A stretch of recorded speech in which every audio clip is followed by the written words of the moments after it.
पर ब्रह्म के दो भाग हुए, पुरुष और प्रकृति।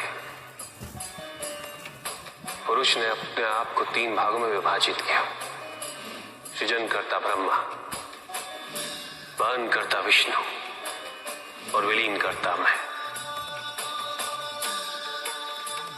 इन तत्वों को शक्ति प्रदान करने हेतु प्रकृति ने स्वयं को तीन भागों में विभाजित किया,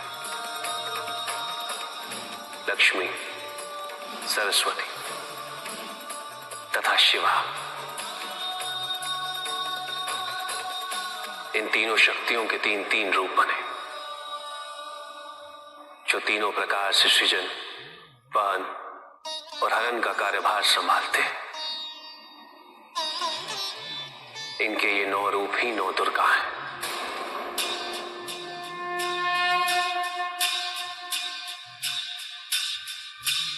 इनका सबसे पहला रूप है शैलपुत्री। शैलपुत्री अर्थात पर्वतराज हिमावन की पुत्री, और इसी कारणवश इन्हें वृषारुधा के नाम से भी जाना जाता है। नवदुर्गा का दूसरा रूप है ब्रह्मचारिणी। ब्रह्म अर्थात तपस्या, चारिणी अर्थात आचरण करने वाली। ये रूप उस ज्ञान व आचरण का प्रतीक है जिसके माध्यम से इन्होंने मुझे अपने पति के रूप में प्राप्त किया। नवदुर्गा का तीसरा रूप है चंद्रघंटा। मस्तक पे घंटे के आकार में आधा चंद्र। ये रूप अत्यंत शांतिदायक और कल्याणकारी है।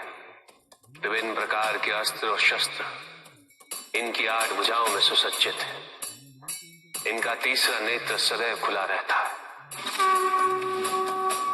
यह नवदुर्गा का चौथा रूप। इनकी मंद मंद हंसी से संसार का जन्म संभव होता है, और इसी कारणवश इसे कुष्मांडा के नाम से जाना जाता है।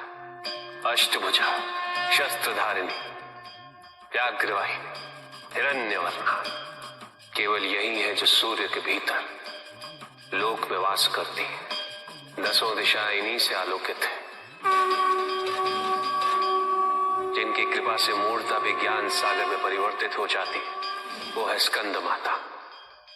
नवदुर्गा का 5वां रूप सिंह वाहिनी, और इनकी उपासना द्वारा मोक्ष का मार्ग सुलभ होता है। जिस रूप में इन्होंने महिषासुर का वध किया वो कात्यायनी कहलाता है। इनकी आराधना करने से अर्थ, धर्म, काम और मोक्ष फलों की प्राप्ति होती है। ये रूप कालरात्रि रूप कहलाता है। एक हाथ में लोहे का कांटा और एक में खड़ग, जिनका आशीष शुभों का कर्ता और कारक है। ये अंधकार का विनाश करती हैं। इनकी आराधना करने से असुरी शक्तियां भी भयभीत हो जाती। ये इनका महागौरी रूप है। श्वेत वर्ण, श्वेत वस्त्रों से सुसज्जित, चतुर्भुज, त्रिशूलधारी, तालवाद्य धारण करने वाली ये इस रूप में अपने उपासकों को अभयदान देती। मां दुर्गा का 9वां रूप सिद्धदात्री कहलाता है। अनिमा, महिमा, गरिमा, लघिमा, प्राप्ति, प्रकम्य, अश्वत्व, वश्यत्व। ये 8 सिद्धियां केवल इन्हीं की कृपा से प्राप्त हो सकती है।